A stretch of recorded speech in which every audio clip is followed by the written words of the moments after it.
3 times. Third time's a charm, they tell me. That's what they say, isn't it, mate? 3 times a charm. Well, that's exactly right. We came out here about 4 years ago. Graham, myself and a bunch of other people, we came out here to cut a track to the coast, the Gulf of Carpentaria. We followed up the Warrallywancha Creek. It absolutely kicked our butt. We only made it, what, a couple of 100 metres up the creek if we're lucky. We still had about 8 k's to go. We came back like the mad buggers we are on our own holidays to come back and try and nail it again. Nope. They absolutely beat us.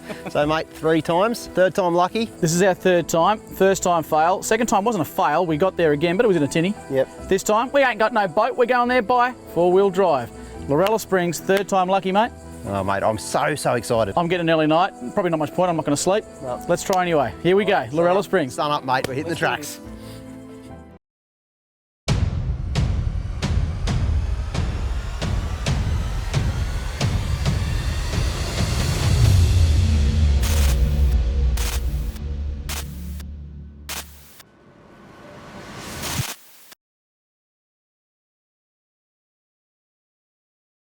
If you're into tough 4-wheel driving and epic campsites, then this is the video for you. And I've also got cracking news too.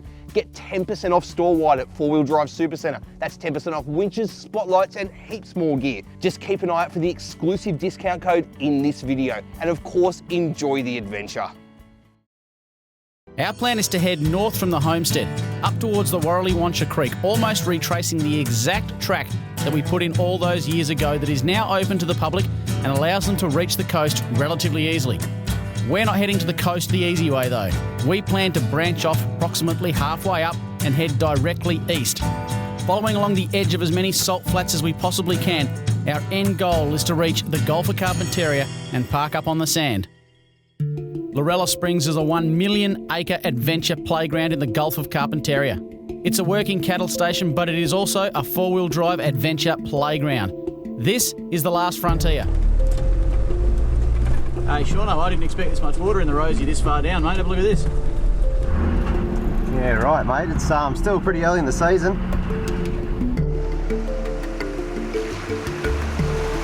All right, I'm into it. The base is good, guys. Actually, the base is not that great. I see that, mate. I see you struggle a little bit towards the end. I'll take that back. She's a bit soft through there. The Dirty 30's had quite a bit of work done to the engine of late and won't have one bit of trouble towing that camper trailer. You can be sure of that. This has got to be one of the most untouched rivers in the world, and it's a privilege just being here. Oh, yeah. That's a go. How'd you go with the camper, Shaun? No dramas? Yeah, mate, she's towing real easy actually, so it's a good sign. Always ready for adventure and always ready for any trip, of course, is my good mate Stu from Wholesale Automatics.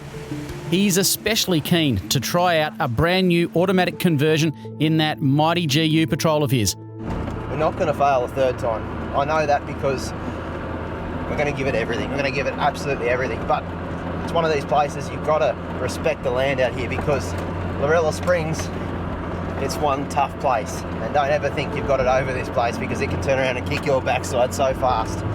Yeah, couldn't have said it better myself, Shaun. This is our 3rd attempt to make it out to the coast. And I don't know, late season wet, Lorella Springs, nothing is guaranteed. Right downstream in the Warrallywancha, south of where we camped originally. And this place is just untouched. It's exactly how I remember it. There's a little mangrove jack just popping up here over the rocks.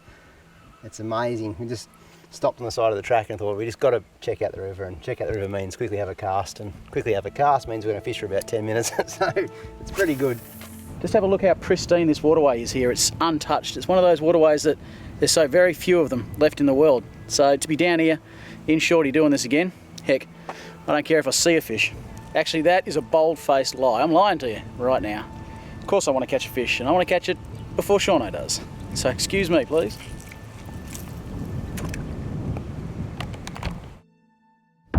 Turns out neither one of us caught a fish, so of course we decided to jump back in the trucks and push on north. We had a fair bit of ground and a lot of unknown terrain to conquer. It's at this point right here that of course we've left the track that we put in many, many years ago and are now branching out east, following our noses as best we can toward the coast. Just pulled up here because I've come to what looks to be the edge of a billabong down through here. It's a bit of an inland, not even a billabong, almost just like a soak. It comes right up through this waterway here, and there's a lot of green picked through here, which suggests to me it's quite wet. And wet out here means mud. No, it's actually pretty good. You can see through here where the cattle have been crossing. Now, cattle aren't dumb. They won't go where it's sloppy because they don't want to get bogged themselves. So I'm actually going to follow that cattle pad and try and get through those trees right across there. Look at that little opening. That's made for a vehicle about my size. If I can just snap that branch off. Yep. Oh! Oh! Oh! Yes. Oh no, I think I've busted my snorkel head. Oh, I have. I've busted him right open. I've taken the side off my snorkel head. Oh, that's rather nasty. I think I might be able to fix that with a little bit of ingenuity.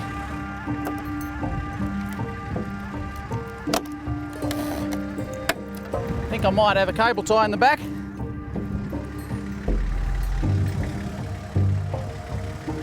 Looks like I bought one. Brand new. You can't be too precious about your paintwork up here, especially on trips like this. Sugar. Well, the good news is we've just done 50 metres. Yeah. Hello boys, we have got about 3 hours solid driving ahead of us. That's with no stops, so I think we just knuckle down and get stuck into it. Get back up to where we ended off last time. Yeah, mate, I'm excited. I'm more excited. A month, 6 weeks earlier on in the season, and these dry salt lakes that we're on right now would be absolutely a no-go zone. This time of the year, however, they are perfect. They do differ, however, from the salt lakes closer to the coast. It's those that I'm going to be the most wary of, but right now, the travelling's good, it's reasonably open, there's not that much thick vegetation, and we're making good time. The reality of filming a four-wheel drive action DVD is that things don't always go according to plan. That right there is the four-wheel drive action camera car, and it's stuck, real stuck. How soft was that? Camera car just went straight down. It followed the same wheel tracks as Shorty, and one of the big rules out here when you're going across floodplains, never take the same wheel tracks as another vehicle. I took a different line and it was still so soft with all this weight. Look at my tyres. It went straight down, but I just managed to make it through with a bit of momentum. So I'm going to use my car as an anchor point. It's pretty heavy, it's got the trailer. I'm going to get this camera car out so we can get to camp like a fish. These little remotes that you get for your winches these days, I tell you what, they are the absolute bee's knees.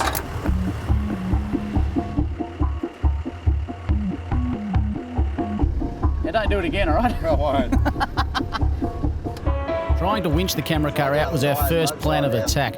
What we didn't realise was just how bottomless that mud was. Of course, the camera car has got food, camera equipment, and of course, the luggage and swags for the camera crew. Snatch you out. It's reasonably heavy, and this mud couldn't care less whether we get out or not. It's a static recovery. You're recovering from a dead point to a dead point, whereas if I try and use a snatch strap, I've got a lot of kinetic energy in there that I can try and really pull him out with. What do you reckon, Stu? You want to try and snatch him out backwards? I'll turn it around. Let's turn yours around and we'll... Probably easy to go back in his forwards, obviously. Yep. Where'd you go, mate? What's... I like doing this with the new strap. Ah, well done. He's a strange little octopus, isn't he? Righto, Stu. Time to test out that brand spanking new wholesale automatics automatic transmission in the GU Patrol. Yeah, you can see right there just how effective in the right hands and in the right situation a snatch recovery can be. I think what's happened behind me is that Shaun has fallen prey to 3 cars on the same track. And he's gone down with the weight of the camper trailer on the back of him. I'm hoping he hasn't tried to keep going and bog himself down further. I'm just going to go back and give him a quick snatch and try and get him out of there. That was so close. I nearly made it the hard stuff. The front tyres are just on the hard stuff. Back has sunk, and of course the trailer's down in the deep stuff. So I reckon the max track's just under the vehicle's tyres. Might be just enough to get me out.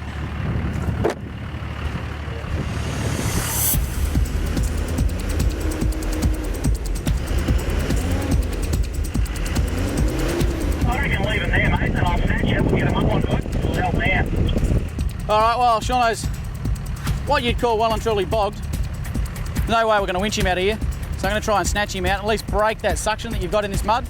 We'll give it a go. My concern is that I'm going to go down as well. I haven't got much choice though, really. The plan here is to leave the max tracks in place, and that'll give Shauno something to drive up onto when I snatch him forward and out of that bog hole. That's the plan anyway. Hasn't exactly gone to plan thus far. We'll see how we go. There's nothing there.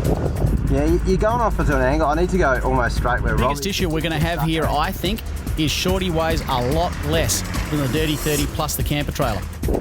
Just doesn't have the weight. You're going to get Stu's truck. Stu, however, far heavier, got more power. I reckon he will be the key. What we've got to be so careful of here is when we're repositioning the vehicles to get them into a position to help effect a recovery, we don't get the recovering vehicle stuck as well. That's so very easy to do on these salt lakes. Oh, I hope this works.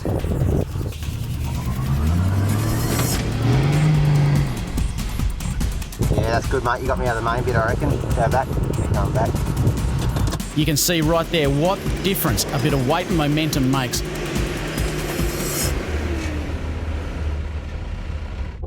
Yeah, good as gold, mate. Good as gold. Those max tracks gave me just that little bit of grip towards the end of that recovery. Still got one to find, so you always should put the rope on them. I'm constantly amazed at just how deep down a max track can be sent during any recovery. Got a movement. Oh, got it. That thing is ridiculous. Look at it. Something tells me it's gonna be a lot more of that, mate. A lot more of that, mate. A lot more of that. What do you say? Keep going? Yep, let's keep going. Sun's nearly down. I don't want to camp. Who's got me shovel? Things are looking good. We've still got an hour and a half before sunset. I reckon we're going to make it to the coast. Let's do this. I shouldn't have said a thing. We haven't even made it another 15 metres and Shauno's gone down again. Can't even get out the door. It's so bogged. As you can see here, you've only got to get your line wrong by half a vehicle width and you're down to your doorstops. Once again, there's no point in Shorty trying to affect this recovery. I just don't have the weight. It's Stu to the rescue in the mighty GU. Yeah, that made a good. I'm out a bit. That is one heck of a bog. A little by a little bit. I can open my door now. Inch by inch though, we are getting Shaun out of there. The main thing right now is safety. Everyone is well away from that snatch strap because, well, things can happen.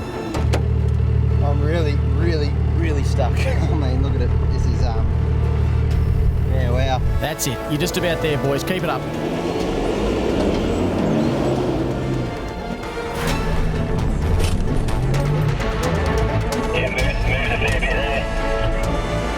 That is a phenomenal amount of energy. As you can see, Shauno is well and truly stuck there, and we've bent and nearly snapped off a recovery point on the front of Shauno's rig.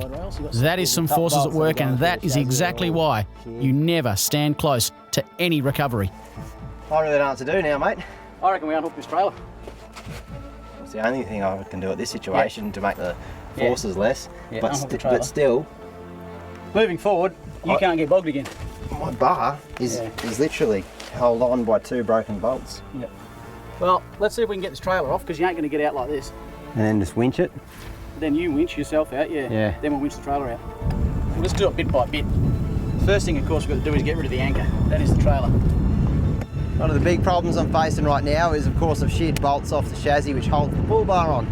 So I'm going to put it on a pulley block back down to the recovery point that's actually attached to the chassis. That's going to give me the most strength, and obviously just do it in a straight line and keep my fingers crossed. To make this so much easier, of course, we've removed the trailer right now. Of course, it's very easy to remove, even in a situation like this with that hitch on the back. Once Shaun's out, we can simply use the rear-mounted winch on Shaun's truck, Coming up. pull the trailer up to meet him. There she comes! There she comes. Come on, baby. That's you get.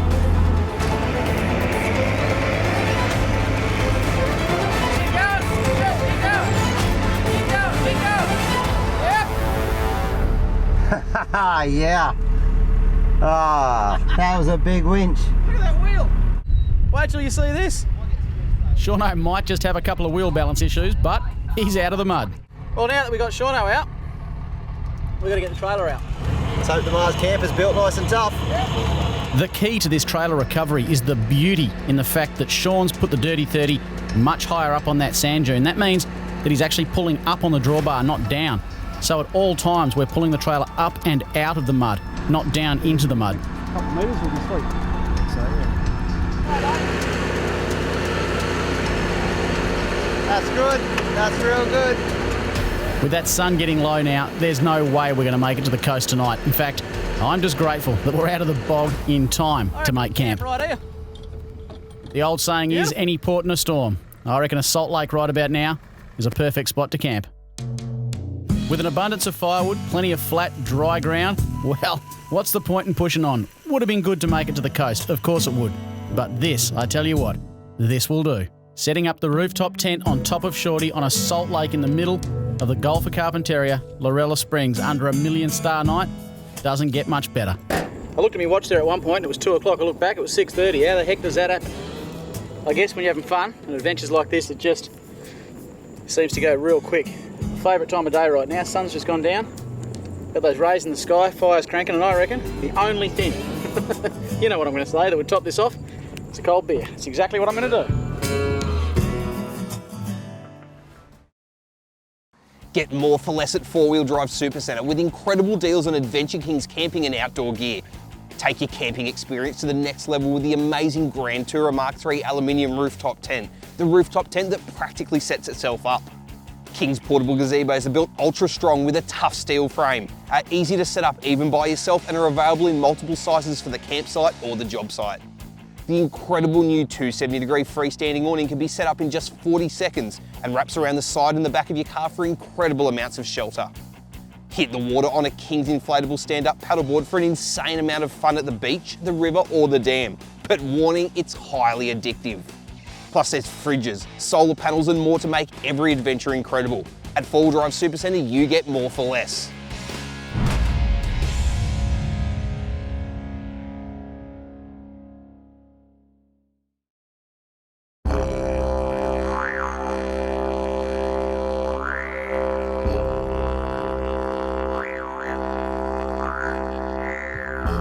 Early morning, Gulf of Carpentaria, Lorella Springs. Not the campsite we'd envisaged, but I tell you what, it still is one of those camps you'll never forget.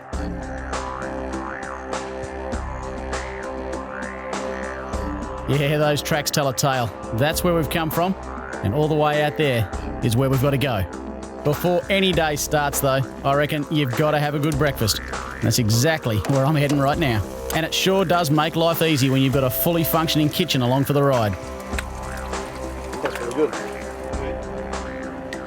Righto, breakfast done. Time to break camp and keep heading out to the coast. We can do this. Come on, boys. Just trying to weave our way around what is, I believe that channel there in the middle would only really get water in it during one of the big king tides they get up here. But being so low, we're actually at, according to the VMS, our altitude right now is 1 metre below sea level. So you can imagine how much water, when it does come in here, stays here. That's the problem. If we try and cross that drain over there, we'll go down. And now we've come on the other side. You can see our tracks on the far side.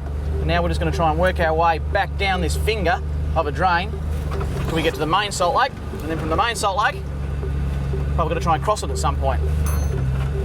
But from the sat imagery that we looked at, it's a heck of a lot longer. I don't exactly know how it's going to go, but we'll suck it and see. As you can see, what I'm doing here is just hugging the edge of these salt pans. I don't want to go across that, so I'm literally just going to hug the edge of it. The frustrating thing about all this is that the coast is only a kilometre or two to our direct north. But to get there, we have to zigzag our way around dozens and dozens of salt lakes. Following cattle tracks is a great way to know where you can cross small sections of salt lakes. If the cattle haven't gone down too far, you should be okay, but it's a rule of thumb that you shouldn't live by. Always be cautious on salt lakes. As you can see, there's a classic example of what I'm talking about up there in front. It's a finger drain and it's full of water. That's salt water. That'd be just horrible. Even risk going near that and you'll sink. Look at that little finger of water there, Shaun. You know, we're so close to the coast here, there's every chance there's a croc in that. You can see Shaun taking a wide berth, staying well up on the high stuff. He's learned his lesson from yesterday and there's no way he's going to be going near anything too soft anytime soon. It's really got me quite worried. The reason being, stick with me here because it's a bit confusing. We were on the opposite side of that salt lake, but that section you can see over there on the opposite side, that's the tail end of a large river system. Couldn't cross it on that side, obviously. It's boggy, there's no way we're going to get across. We had to come over to this side of the salt lake to get around that river, but now that we're around that river, we now need to be on the opposite side of this salt lake because up here is another river. And if we continue on this side of the salt lake, we're going to end up on the opposite side of the river to the coast. We won't be able to cross that river up there either. So at some point, I've now got to get us across that salt lake again. I just don't know where. I know that it comes down to a small finger before it widens back out again down here. And I'm just hoping that maybe there's enough of these little islands that we can hop our way across the salt lake and get on that opposite side. If we do, we're home and hosed. If we don't, I don't know. I don't know how it's going to go. I'm just going to have to play it by ear. Sitting here is not going to get it done though. Sounds so simple. We're so close. But to risk crossing that salt lake, that large expanse of wet mud, we might not get a car out of that.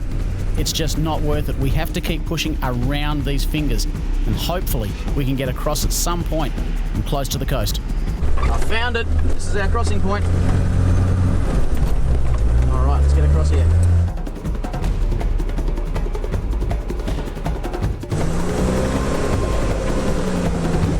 If I'd stopped on that stuff, we would have gone in. See how Shaun goes here. I reckon he might be in for a... You can see how much short he went down. I'm not going to suggest he goes through this. No. Mate, I would suggest you keep going to your passenger side and try and find a way around because it's here where I am. I went down in that. I reckon you've got no chance of getting across that. All right, here we go. That's a classic example of why car-to-car communications are so vitally important. Being able to tell Shaun to keep going and not cross where I did means that he didn't get stuck right there. Had I not been able to do that, there's no doubt in my mind we'd have another recovery on our hands.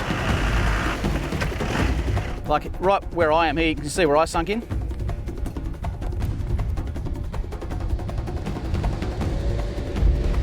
Stu's coming through here. A problem with salt lakes is that there's a thin layer of a very hard crust on top. To walk on it, looks like you could take a herd of elephants across it. As soon as you drive on it and break through it, you're into what looks like bottomless mud. It is treacherous stuff. We need to go, I think we need to go around that way. That's just tidal flats through there, we ain't getting over that. This bit here is some of the softest stuff I've seen. I haven't tried to drive it yet. The other boys made it through without the trailer. I'm just trying to find the easiest path. Certainly not that way. I think I'm going to have to suck it and see the same way the other boys went and just if we need to winch, we need to winch. Coast is just there. So close, you can see the ocean, but getting there, well, that's a whole other story. That's the thing, as soon as you stop or start to bog down, it's all over. You break that crust and you sink in the shaz rail. The plan, of course, right now is for me to go and check if it's even feasible that we can get to the coast. If it is, it's worth risking getting Shaun across. If not, there's no point in putting the Dirty 30 and, of course, the Mars camper at risk. Bugger. All right, I'll come back. We're going to have to retrace all the way back down and see if we can get across this salt lake somewhere. I just don't know how. The real key here is to get decent mapping software. Of course, we've got our VMSs mounted up the front, but I'm also using some sat maps that I've downloaded before we came away to give me a real bird's eye view of just what the land looks like ahead. Other than that, you're just finding the clearest way through some pretty thick bush and trying to keep on the dry stuff at all times. Well, we may as well just backtrack, see if we can get it. If we can find somewhere to cross that salt lake, we'll be laughing, but so we'd have to cross it this side of that river too, so in the last kilometre. Yeah. And it was huge. You're just not going to do it, are you? No. It's not even worth trying. No. All right, let's keep going. All right. There's no way to the coast in this direction. That's a real kick in the guts. Everything we've currently done, the entire distance we've made, we now have to backtrack and find another way. I reckon just another couple of weeks, maybe 3, and we'll be able to cross that salt lake. We're just ever so slightly too early in the season. By the time we got out to the main river system itself, the tide had come in and, well, you know what Shauna's like. There's no way we were stopping without flicking a few lures around. I don't reckon more than a handful of people have ever fished this creek, much less seen it. This is a pristine wilderness. It's a privilege just to be here. Hang about, what's this? Shaun has caught a fish on camera. Good on you, buddy. What is it? Barramundi? Well, it's a cod, maybe. Yeah, it's a cod. Hey? I thought it was a cracking jack, eh? Nice little estuary cod. About 3 casts on a river that's probably never seen a lure before. That's dinner. What I'm going to do is just fill it up, skin the fish and put it into Ziploc bags. I always carry Ziploc bags for this exact purpose because I'm not going to fit this in the fridge, unfortunately, because we've got lots of other supplies. So knock a couple of fillets off, I'll skin the fish and it'll be good to go. Boys are in for a bit of a treat, at least I am anyway.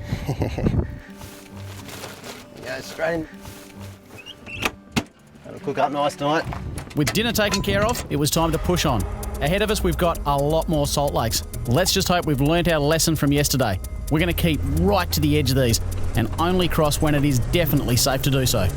It's actually pretty handy having Shorty out the front, being much lighter and with a fair bit of power. I can get across spots that, of course, the others wouldn't be able to. And that means I can scout out a route before we have to risk getting bogged. Come on. That's a go. That's a go.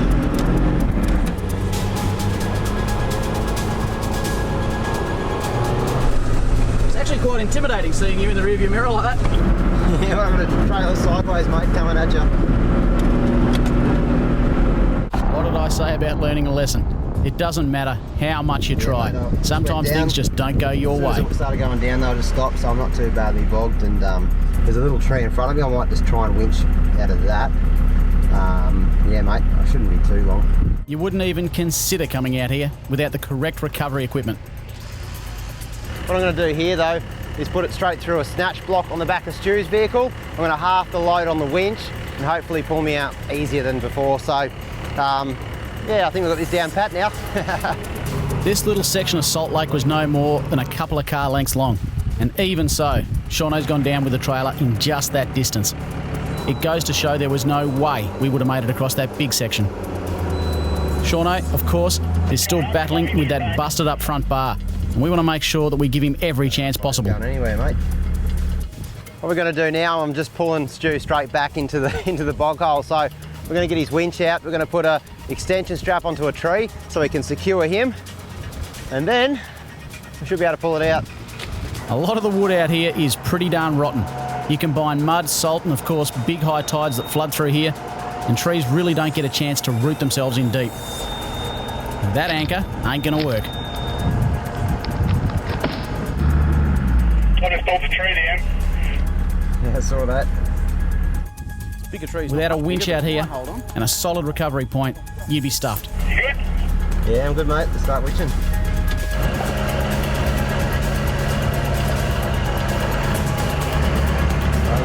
Have a look at that, will you? You can see just how boggy this stuff is. That is a good effort. What a winch. I don't know, I sort of feel like almost backtracking, heading out to the coast the way we never made it. Yep. Because that track's been pushed through now. At least we can finish what we started. Spend the night on the coast, then maybe head south and see if we can't find a bigger river system further south, down towards Rosie's. Yeah. Because there's nothing that branches off towards Rosie's. Yeah. Nothing at all. No, there's So nothing. if we could push something through to Rosie's fishing camp, that'd link the two parties up on a coastal track. Yeah. Yeah. Just stick to the inland side of these salt lakes so they're not quite so boggy. Yep. Just pick our way south. Sounds like a solid plan. All right, so head to the beach. Head to the beach, mate. Done. Finally get to see the mouth of the Warrelly Wancha through Shorty.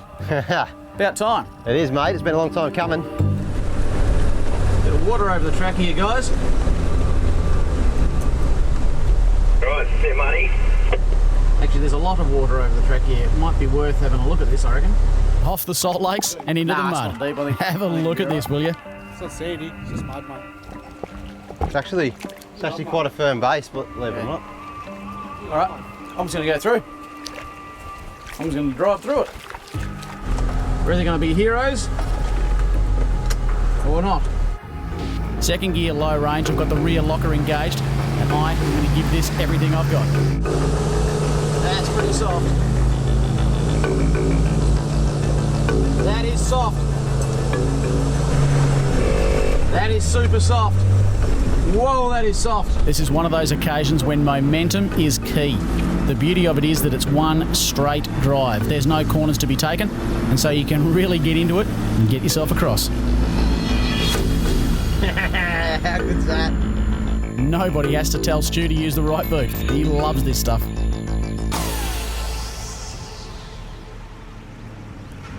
After all these years, I finally made it to the mouth of the Warrelly Wancha in Shorty. How good is this? Yeah, that's soft through there, by goodness. Oh, look at this. Last time I was here, it was in a boat. Look at that. We had lunch under these trees here. How good is this? I have actually dreamt of parking Shorty right here at the river mouth of the Warrelly Wancha. Well, that's the river mouth out there. I'm not going to go too much further for obvious reasons. Neither is Shauno. He's bogged up the back there. We'll worry about here he comes. Look at the devil. He's got a fishing rod in his hand. Yeah, When were mate. you? 2012. 2012. 2012. And then again in 2014? 14, yeah. So we've been here twice, we ain't driven it. No. It's the very first time I've ever driven Shorty right down to the beach on the track that we put in. Yeah. That's pretty darn special, mate. It is. I didn't think it would feel this special because I've been here a couple of times, but to take a vehicle, I reckon. Yeah. The mouth of the creek has been opened up for a couple of years now, and every year more and more people are getting to see exactly what we are. There's a beautiful campsite right down on the beach and another one back up under the trees just behind in the dunes. This is how I got into four-wheel driving. I wanted to get to out-of-the-way fishing spots. Don't get much more out of the way than this.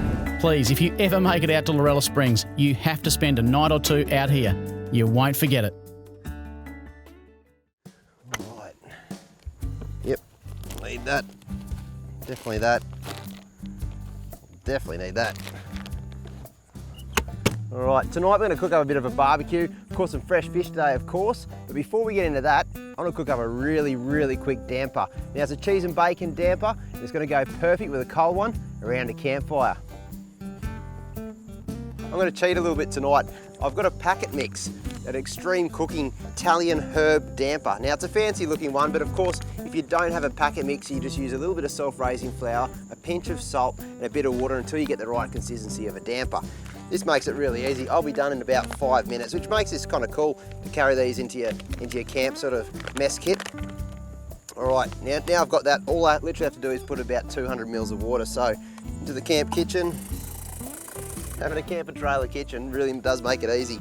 Now I'm just going to pour that water straight in, and that is the damper. I'm just going to knead that together now. You might be wondering why I got the mozzarella out and the bacon. Well, actually, you probably worked it out by now. Of course, I'm making a cheese and bacon damper. Now, when this gets to the right consistency, I'm going to knead it out, put that inside, put it back together in the camp oven on the coals, and within about 25 minutes, we'll be enjoying a nice bit of cheese and bacon damper with our cold beer. We're just kneading this up now, and you can start to see it's almost the perfect consistency because it's starting to spring back into shape. So that's telling me that the damper's nearly ready to add a bit of cheese and bacon. Is this? Look, you always come when there's food around. Yeah, mate. What are you making? I'm making a damper. Oh, sticky fingers. I know, mate. I've washed my hands, don't worry. Gracious. I hope you have. I'm actually going to get you to help me if you... Yeah, mate. What do I need? What do you need? What I need is you to open up the mozzarella cheese. All right, I'm going to go in from the back here. Okay. A little bit of bacon. Have you opened this bad boy, or do I need to? I haven't. It's all fresh, mate. Okay, it is. I've made a nice round circle. Put the bacon in. A round circle as opposed to a square circle. Well, that's right. It was not even round. Look at it. There you go. Do you want some more? Yeah, look, I want this to be nice and cheesy. Yeah, go on, cheesy. Now the hard bit is now I want to sort of pull this damper back on top of itself. One of the main things is to close that damper up. You want it to be closed in because I want... Whoa. Oh, I nearly lost it on the ground. Yep, that would have been nasty. So I just want to put that straight in. Look at that. Is that gonna rise or spread, or how does that work? It should do both. Right, now that's in the camp oven. We're going to go straight over and put it on the coals. But what we really want to do is get the shovel out, grab some of those coals and put it beside the fire because you don't want to chuck it too close to the fire. Too much heat is going to kill your damper. You want a nice dying heat. Put it on a little bed of coals and put a lot more coals on top. That's the way to cook a damper. All right, I reckon that's just about done. It's been a solid half an hour on the coals there. We'll take him off. Oh, yes. There you go. It's a little bit burnt on top, but that is a quality little damper. Let me get it out.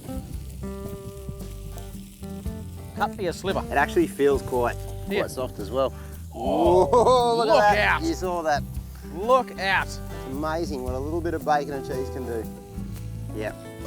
There you go. That's about half an hour in the camp oven. Little bit black on top, but inside, trust me, nice and moist. And all that cheese is melted through the bacon. It looks, well, the guys are quiet, so I reckon it's going all right. How do you reckon, fellas? Superb, mate. Look at that. It's just cheesy goodness. Get more for less at 4-Wheel Drive Supacentre with insane deals on King's DIY storage and 12-volt gear to build your dream 4-wheel drive. Whether it's an inverter you need to run 240-volt gear on the job site or the campsite, a battery box or a 12-volt control box to easily access your power, King's 12-volt DIY gear is what you need to take your 12-volt setup to the next level. Need a battery? King's has you covered with a full range of AGM, slimline and lithium batteries in sizes ranging from 98 amp hour to 200 amp hour. All built with ultra high quality components to go the distance. And of course you just can't beat King's solar panels and blankets to silently charge your batteries anytime the sun's out. At 4-Wheel Drive Supercentre, you get more for less.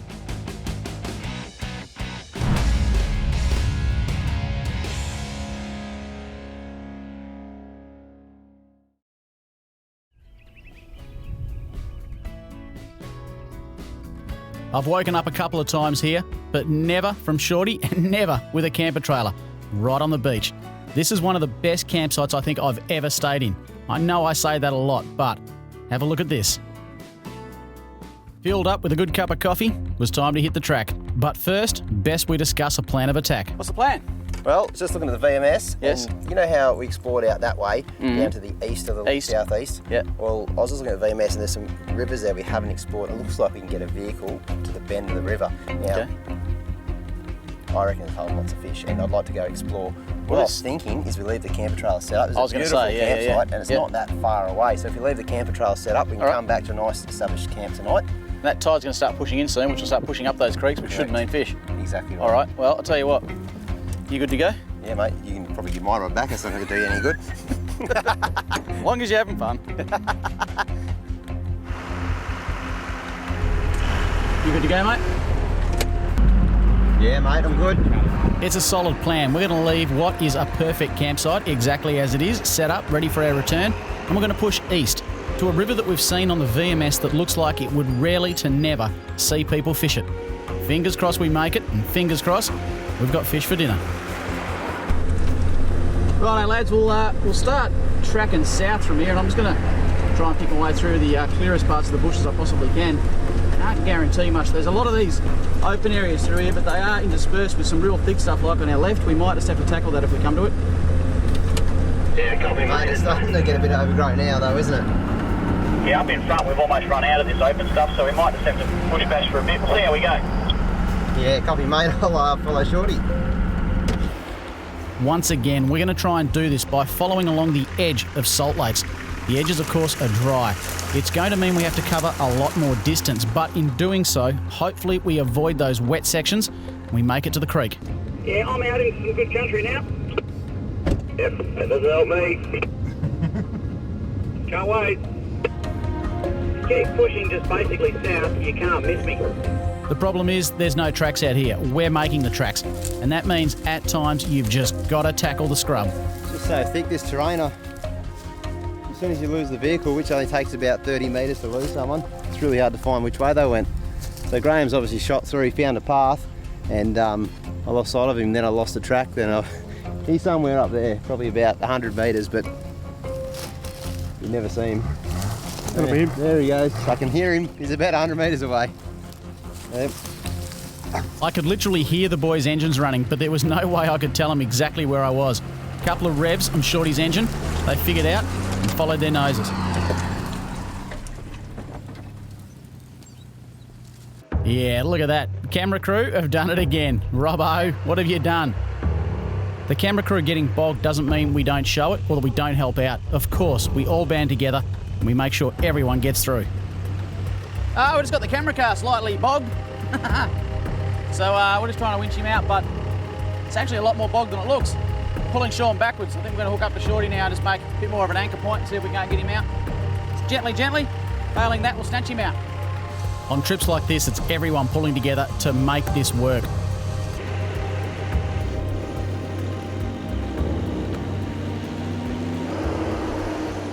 Camera car out, it was time to make a mile. Well, Shaun, you're on a creek, mate. It's about as good as I can do on short notice. How good's this, mate? I can see all the mangroves, so it's a good sign. Fairly high tide too, eh? Yeah, what do you say? We stopping to have a bit of a cast, mate. You'll have to rip my arms off to stop me. Ah, that's a go. Look at this place. This little river here doesn't have a name on the VMS, and subsequently I've not been able to find a name for it anywhere. We doubt that anyone's ever seen it, much less fish it. That is exactly why we came to the Gulf of Carpentaria and to Lorella Springs, to find places exactly like this. Careful of crocs, people. There will be lots of crocodilians here. What we're hoping for here, of course, is a good barramundi for tea. But I'll take a mangrove jack over a barramundi any day. And this water looks pristine for it. Seeing as Shaun had already produced the goods on one of the other creeks we crossed, I figured it was about my turn. barra. Oh, big jack. Jeez, look at the size of this jack. There's a donkey. It's a Don Coyote of the jack world. An absolute horse of a mangrove jack out of a creek that I doubt anybody has ever fished before. For me, it doesn't get any better. Oh, they're big, nasty, spiky sons of... Oh, yes, you will, won't you? Just a stunning mangrove jack. I think that's my PB, eh, Shaun? Yeah, that's my best jack, I reckon I'm going to call that. These are my favourite fish, not only to catch, because they hit so darn hard, but also to eat. And he is coming home for dinner with me tonight. I managed to score one more sized mangrove jack before we had to call it quits and head back to camp. Having made it out to the river that we saw on the VMS, we were all stoked to know that we had a fresh feed of fish on board and could now head back to camp, pack up, and then make the long journey back towards Rhett's place.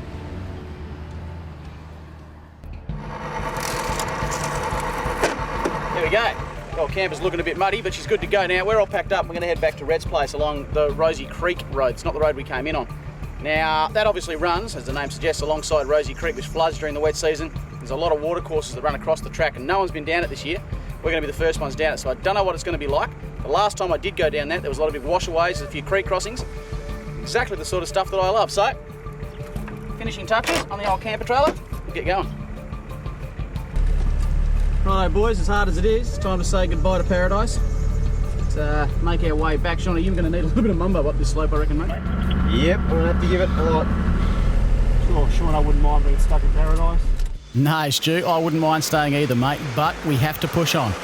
Back to Rhett's place. If we can make it tonight, that'd be fantastic, but let's see how we go.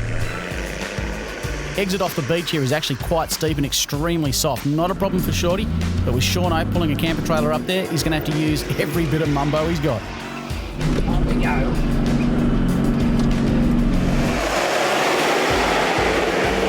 Stu in the auto makes it look easy.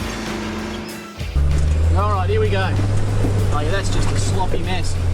Of course, this mud hole that we came through on the way to the coast is still here now. Nothing's changed. It does, however, look a lot more chopped up after we've been through. We're the first ones through for the year.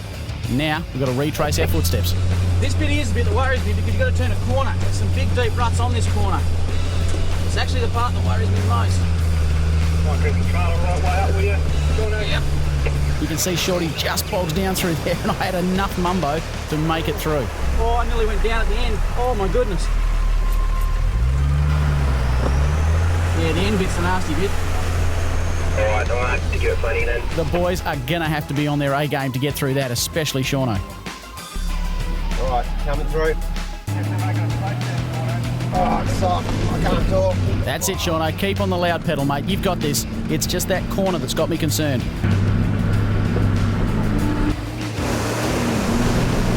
Oh, that's good. Come on, just. That was lucky, mate. Real lucky. I'll tell you what, I just made that. Just made that. Got the gear and had a go. Manual mode at the moment. That is exactly the sort of testing that Stu was keen to do before he came up here. It's trips like this that put gear like Stu's at Wholesale Automatic right to the test. If he can make it through things like that, he can be confident that his customers can do the same.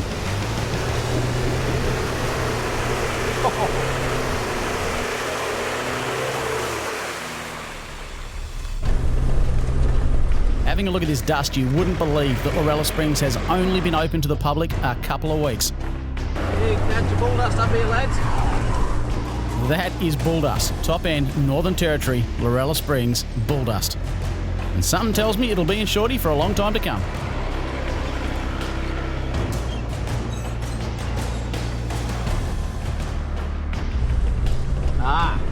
This is what you'd call a classic erosion gully.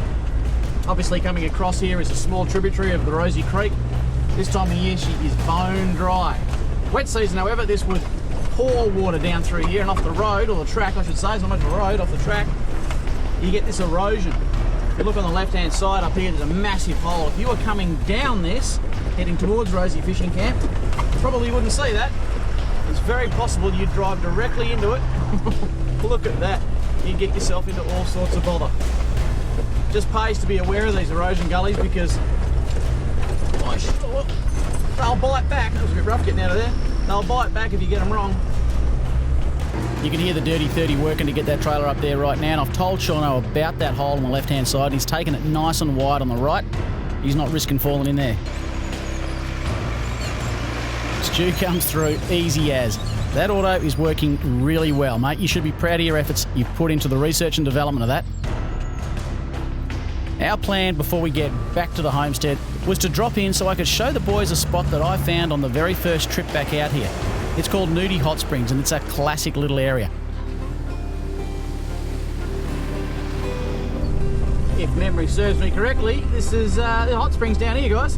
Hot artesian water bubbles to the surface, and it's the perfect spot to wash off a week's worth of dust and grime after pushing a track out to the coast on the Gulf of Carpentaria. The Nudie Hot Springs. I say we park up and go and jump in, eh? What do you reckon? Yeah, I'm keen, mate. Dead set. About time some of you blokes had a bath too. Yeah, mate, you're not wrong there. You're actually spot on. I think we all need a bath. Lorella Springs is actually famous for its hot springs. There's a number of them all around the property. Of course, the most famous is right at the station itself. But this one right here, Nudie Hot Springs, is some way out and not many people get out to see it. And I can't think of a more fitting spot to finish off this particular trip. It doesn't look it, but this water is beautifully warm. You could stay in here all day. You make it up to Lorella Springs, make sure you check out Nudie Hot Springs. Well, that's Lorella Springs. Third time for us, mate. Third time. Third time we haven't actually fulfilled our goal. No. Getting to the coast. We'll keep trying, but I tell you, we did fulfil a fair bit. I mean, we made it to the coast, and like we've never been to the coast via a four-wheel drive before, so that was cool. Yep. I think we just came too early in the season. Yeah, it's just a tad too early. Another month or so, we would have driven straight out. I reckon only another 150 metres, we would have got to the coast. But we did get to fish. Yeah, I'll tell you what, I'll be back next time with a tinny, and I'm going to catch a bigger mangrove jack than you. Not possible. That mangrove jack was the granddaddy of all mangrove jacks. For now, though, folks, I hope that you make it out to Lorella Springs one day. Maybe even make it to the creek that I've now called Graham's Creek. Just made that up right there. What's that? But I figured that's what it should be called. We'll catch you next time in four-wheel drive action. Hey, Shaun. No, mate. Did you see a prawn?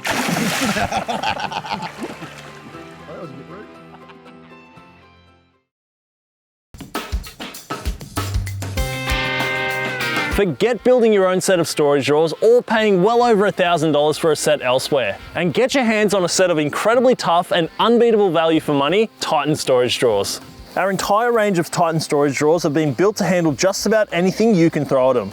All models of Titan double drawers come with an included built-in fridge slide on the left-hand side, saving you up to $200 compared to some other brands that charge extra for a fridge slide. Each drawer top also has these heavy-duty spring-loaded tie-down points to secure your gear on even the most corrugated roads. We've put them through their paces like none other. We've jumped on them, overloaded them with bricks, chucked an engine on the drawers at full extension, absolutely flooded them and used them off-road year after year to prove just how tough they are. The Titan 900 single drawer is perfect for those who have limited space to install a storage drawer.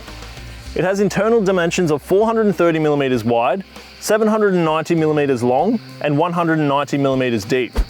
The Titan 900 double drawer setup is ideal for smaller wagons like Prados, Pajeros, and SUVs, with the internal dimensions identical to the 900 single drawer on each side. The Titan 1300 ute drawers are made specifically for vans and utes. The internal dimensions are 1200mm long, 430mm wide, and 150mm high. The 1300mm single drawers are also a cracking addition to the back of vans and utes. The internal dimensions are the same as the double 1300 drawers, but have an extra 40mm of depth, making them 190mm deep. And finally, for the bigger wagons like Land Cruisers and Patrols, the double 1070 storage drawers have internal dimensions of 880mm long, 470mm wide, and 180mm of depth. They come 95% pre-assembled, and all you need to install them is a couple of basic hand tools and a couple of hours on a lazy Sunday arvo. You can also add optional wing kits, both model specific and DIY, so you can finish off the back of your four-wheel drive and have plenty of storage available for your next adventure. Take your setup to the next level with the incredibly tough and unbeatable value for money Titan storage drawers.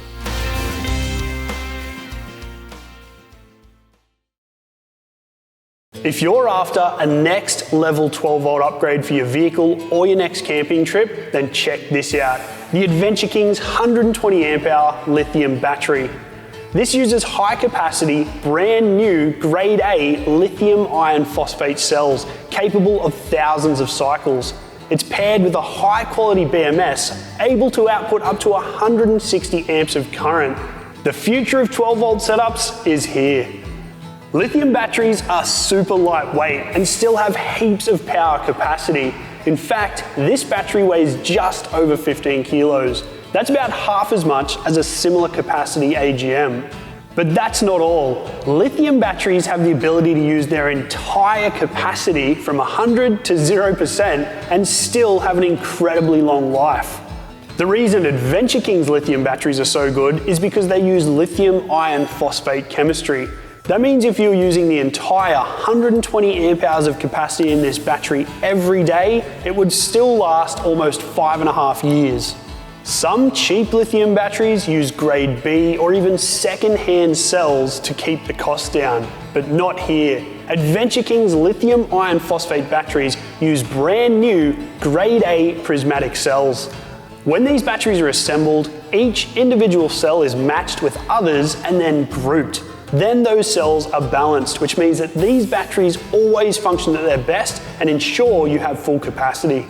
Another major feature of these Adventure King's 120 amp hour lithium batteries is the high quality internal battery management system.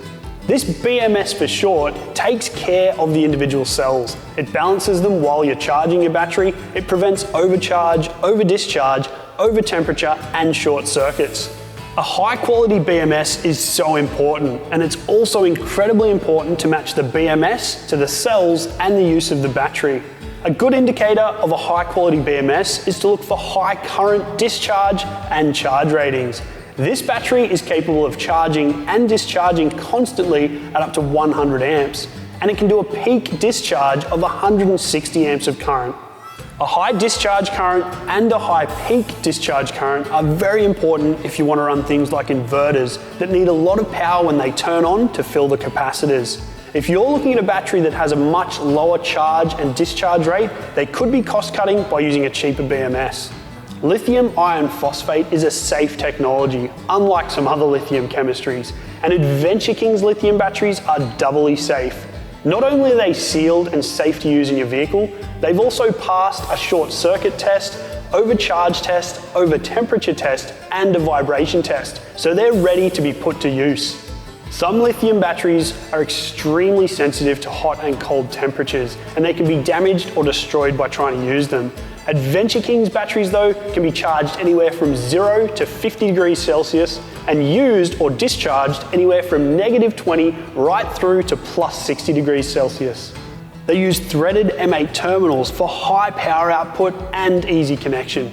Measuring it at 330mm long by 162mm wide and 215mm tall, they fit perfectly in an Adventure King's battery box for a lightweight and powerful portable power station. And with 120 amp hours on tap, you could run a camping fridge for 5 or even 6 days.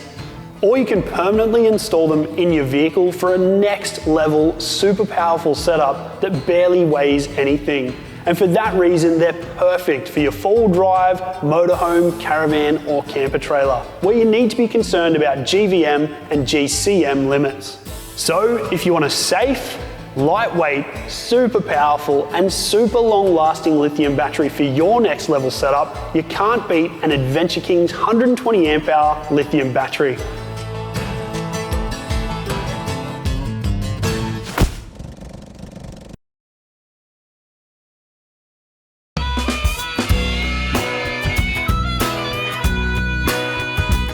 Introducing the incredible Adventure King's Premium Camp Oven Stove. Your new best mate for delicious barbecue or campfire cooking and warm, cozy fires whether you're at home in your backyard or at your favorite campsite. Let me show you all the things that I absolutely love about it, and I'm sure you're gonna love too. This amazing bit of gear has been designed right here in Australia, and it combines a camping stove and a portable barbecue into one. It can run off multiple fuel sources: wood, heat beads, charcoal, briquettes, and more. When it's time to cook up a feast, you can fit 2 large pots or pans on this huge flat cooktop surface that measures in at 520mm long by 300mm wide. That's enough space to cook up a feast for the entire family. And because it runs on wood or heat beads, you can leave the gas bottle behind, one less thing to pack. And when you want a beautiful roaring campfire, use the included hook tool to simply lift the 2-piece lid off completely and just add in some more firewood. The raised and closed design means you won't risk scorching your grass, your deck, or even your driveway. And you'll be able to use it for a beautiful warm fire at campsites that don't allow open ground fires. Plus, your firewood lasts longer because you're closer to the heat. Now that's cozy. The enclosed design means it's super efficient, and you can make the most of your fuel by directing the heat exactly where you want it. You can even adjust the temperature of your fire by varying the airflow. With these sliding vents on the side, a 2-piece removable lid on top, and an adjustable flue, you're always in control. Remove the entire lid for an open fire, or just this circular inner piece if you need extra heat for cooking, like searing steaks to finish them off. And this up here, now that is a real game changer. A chimney that extends over 2.4 meters off the ground to direct smoke away from your campsite for smoke-free campfires.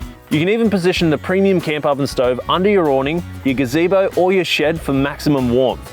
And the angular offset chimney piece allows smoke to funnel away rather than getting trapped underneath. There's even a spark arrestor on top for good measure. There are so many more things to absolutely love about the King's Premium Camp Oven Stove. It's been designed to be super sturdy with these 4 large legs that extend the footprint a foot wider in both directions for excellent stability. The legs simply screw into the bottom like this, and you can remove the middle piece for a lower fire. This huge access door swings open with the included hook tool to allow you to easily refill the Premium Camp Oven Stove as required. Inside, you've got this fuel rack that keeps your wood or your charcoal up off the floor, maximising airflow and preventing wasted heat. It's a breeze to transport, set up and pack down too, with no tools required. Each of the 4 2-piece legs simply screw together and the chimney pieces pack into each other, with everything fitting into the main body of the Premium Camp Oven Stove for simple transport. Make sure you don't miss the incredible genuine cooking accessories available too, like a proper wood-fired meat smoker and a clever barbecue hot plate set to really take your camp cooking to the next level. And a stainless steel water boiler too. Whether I'm at home in my backyard or out camping with family, my mates, or even by myself, I absolutely love my Adventure King's Premium Camp Oven Stove. It's a portable fire pit, it's a wood or charcoal barbecue, and it's the centerpiece of every backyard get-together or camping adventure, and I know you're gonna love yours too.